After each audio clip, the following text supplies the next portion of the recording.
Today we are going to learn if statement. ठीक है, if statement जो है ये सी में हम देखेंगे। तो पहले क्या है, इफ का यूज़ क्या है ये देख लेते। If statement is use to implement the decision control instruction. Decision making के लिए हम इफ का यूज़ करते हैं। ठीक है, इसका सिंटैक्स देख लेते पहले। इफ कंडीशन बिगिन और एंड, और इसके बीच में हम जो है ये statement 1 2 semicolon statement N number दे सकते हैं। ठीक है, अब इसका मतलब क्या होता है कि इफ़ कंडीशन इज़ ट्रू, अगर कंडीशन ट्रू है तो ये जो बिगिन और एंड इसके बीच में का जो ये पार्ट है ये एग्जीक्यूट होता है ट्रू होने पर, और इसके बाद अगर कोई प्रोग्राम है तो वो कंटिन्यू करेगा। ठीक है, अगर कंडीशन फॉल्स है, इफ़ कंडीशन इज़ फॉल्स, तो ये जो पूरा पार्ट है ये बिगिन और एंड के बीच में जितना हमने ब्लॉक दिया है ये ओमिट होगा, मतलब ये एग्जीक्यूट नहीं होगा। और इसके बाद अगर कोई प्रोग्राम है कंटिन्यू है तो फिर वो एग्जीक्यूट होगा। मतलब कंडीशन ट्रू होने पर ये बिगिन और एंड ये ब्लॉक के अंदर जितने भी हम स्टेटमेंट देंगे ये पार्ट एग्जीक्यूट होगा और इसके बाद का भी पार्ट एग्जीक्यूट होगा। और फॉल्स होने पर इतना पार्ट जो है ये ओमिट होगा, मतलब ये एग्जीक्यूट नहीं होगा और इसके बाद का जो पार्ट है ये एज इट इज़ एग्जीक्यूट होगा। ठीक है, इफ़ के ये जो कंडीशंस डालेंगे इसको सेमीकोलन नहीं आता है, ये याद रख लो। क्यों नहीं आता है? क्योंकि इसका स्कोप जो है अभी बाकी है, कंडीशन ट्रू फॉल्स पर डिपेंड करता है ना ये, तो इसलिए इसको यहाँ सेमीकोलन नहीं देते हैं। अब इसका एक प्रोग्राम हम देख लेते। Write a program to input an integer and state whether it is even और ऑड। एक नंबर हम इनपुट करेंगे और वो इसका हमको आंसर मिलना चाहिए कि इट इज़ इवन और ऑड। ये कंप्यूटर ने या प्रोग्राम ने हमको देना चाहिए, ऐसे हमको एक प्रोग्राम राइट करना है। ठीक है, hash include stdio.h main begin integer n comma r, दो वेरिएबल लिए हमने, एक n और एक r। ये नंबर इनपुट करने के लिए n लिए और ये रिमाइंडर निकालने के लिए। ठीक है, semicolon print f enter a number, हमारा यूज़र डिफाइन हमने एक प्रॉम्प्ट दिए और एस्केप सीक्वेंस कैरेक्टर जो है /t दे दिए यहाँ पर, डबल कोट कंप्लीट है ना, पैरेंथेसिस को क्लोज किए, semicolon. Scan f %d, data type क्या है हमारा इंटीजर है इसलिए हमने यहाँ %d दिए। नंबर आप किस में इनपुट करने वाले हैं, n के अंदर, इसलिए हमने यहाँ पर n जो है ये वेरिएबल ले लिए। ठीक है, अब n की वैल्यू इनपुट हो गई। अब नेक्स्ट स्टेप क्या है आपका कि इसका रिमाइंडर निकालना है। ठीक है, r इक्वल टू n%2, इससे क्या होगा, 2 से हम उसको डिवाइड करेंगे। ठीक है, इवन और आउट का लॉजिक क्या रहेगा कि अगर नंबर को हमने 2 से डिवाइड किए, अगर कंप्लीट डिवाइड होता है that means it is even number, और कंप्लीट डिवाइड नहीं होता है यानी बाकी जो बचेगा 0 को छोड़कर that means it is odd number. ये हमको लॉजिक यहाँ यूज़ करना है।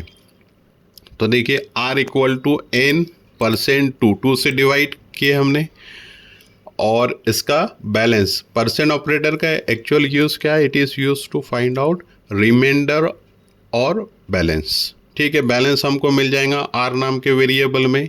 यहाँ पर चेक कर रहे हैं इफ़ r इक्वल टू 0, देखिए इफ़ ये क्या हो गया सिंटेक्स के हिसाब से, कंडीशन सेमीकोलन आया, इसको नहीं आया। ठीक है, ये डबल इक्वल टू का मतलब क्या होता है, सी में हम जो है ये इक्वल टू के लिए डबल इक्वल टू का साइन यूज़ करते हैं। ठीक है, if r equal to 0 then ये मैसेज, ये हमारा स्टेटमेंट आ गया कि अगर r की वैल्यू जो है ये 0 होती है then it will print f number is even, मतलब फुली डिवाइड हो गया। ठीक है, और फिर अगर ये कंडीशन फॉल्स होती है तो इसके बाद का मतलब ये पार्ट ओमिट करेगा और ये पार्ट पर आएगा, मतलब यहाँ पर फिर चेक करेगा if r not equal to 0, अगर ये कंडीशन ट्रू होती है तो फिर ये पार्ट जो है ये एग्जीक्यूट होगा, मतलब नंबर इज़ ऑड।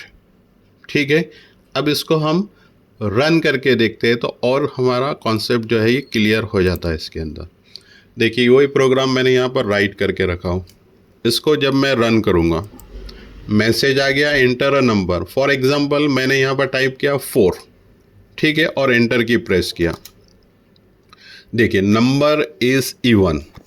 अब देखिए यहाँ पर 4 को मैं इनपुट करके आपको बताता हूँ कि एक्चुअल यहाँ पर हमने n की वैल्यू 4 डाल दी है। यहाँ क्या होगा, r इक्वल टू 4% 2, 2 1 ज़ा 2, 2 2 ज़ा 4, ठीक है, कंप्लीट डिवाइड हो रहा है, 2 2 ज़ा 4 हो जा रहा है। और हमारा वैल्यू हमने वहाँ क्या इनपुट किया था, इधर 4 इनपुट किया था, ठीक है। तो 4% 2, 2 2 ज़ा 4, 4 को कंप्लीट डिवाइड हो रहा है, इसका मतलब रिमाइंडर आपका क्या बच रहा है, 0 बच रहा है, यानी r की वैल्यू क्या होगी, 0 हो गई, ठीक है। फिर यहाँ चेक होगा if 0 equal to 0, this condition is true और फॉल्स। ट्रू, 0 0 के बराबर है, ठीक है। अगर है तो हमने देखे कि इफ कंडीशन इज ट्रू तो उसके बाद का जो पार्ट है एग्जीक्यूट होता है, मतलब क्या प्रिंट होगा, नंबर इज इवन, ठीक है। अब फिर से कर्सर यहाँ पर आएगा क्योंकि इसकी वैल्यू क्या है, 0, 0 नॉट इक्वल टू 0, ये कंडीशन फॉल्स होंगी, मतलब ये वाला पार्ट एग्जीक्यूट नहीं होगा। जब कंडीशन फॉल्स होती है तो उसके बाद का जो पार्ट है ये एग्जीक्यूट नहीं होता। यहाँ पर हमने सिंगल कंडीशंस दिए, अगर मल्टीपल कंडीशंस रहते तो आपको बिगिन एंड देने पड़ता, वो एग्जाम्पल भी हम बाद में देखेंगे। अभी आप याद रखो कि if condition is true then this part is executed and if condition is false तो ये वाला पार्ट जो है ये ओमिट होगा और इसके बाद का प्रोग्राम एग्जीक्यूट होगा। लेकिन दूसरी बार यहाँ कंडीशन जब ट्रू हो जाएंगी तो इधर नहीं होंगी, एक तो 0 होगा या 0 नहीं होगा। तो एक बार एक तो ये यूज़ रन होगा या ये रन होगा, ठीक है।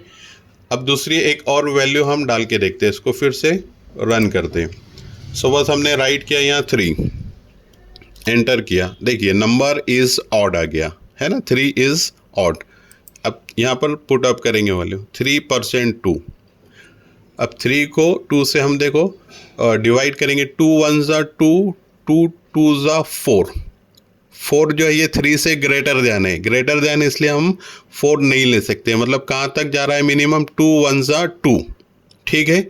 हमारा वैल्यू कितना है यहाँ पर, 3 है, 3 माइनस 2 1, 2 1 ज़ा 2 हो रहा है ना, तो 3 माइनस 1, 3 माइनस 2 1, रिमाइंडर आपका क्या हो रहा है, 1। अब यहाँ चेक करेंगे if 1 equal to 0 this condition is true और फॉल्स, दिस इज फॉल्स। अगर फॉल्स है तो ये पार्ट ओमिट होगा।